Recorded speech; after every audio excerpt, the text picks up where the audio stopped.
At ito nga po guys ay welcome to my vlog. Teddy vlog nga po pala ng Oriental Mindoro.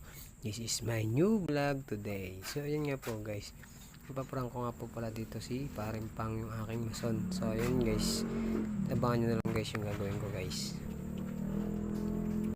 At ayun nga guys, may naisip akong prank para sa aking mason guys. At lalagyan ko nga po pala yung halo na dadalhin ko sa kanya, na lalagyan ko ng bato. So ayun guys, nilagyan ko na ng bato yung timba. At siyempre lalagpapalahan na natin ang halo. So ayun guys, siyempre guys, hindi magiging prank to kung hindi natin dadalhin yung halo sa aking mason. Kaya let's go.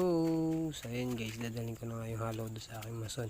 At binibitbit ko na guys. At medyo guys dito ay fast forward ko na guys ng konti para naman hindi kayo mainit guys. At ito na guys, dinala ko na yung halo.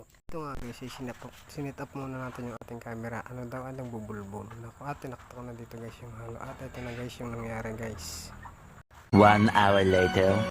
Aray mo, pakak. Nice.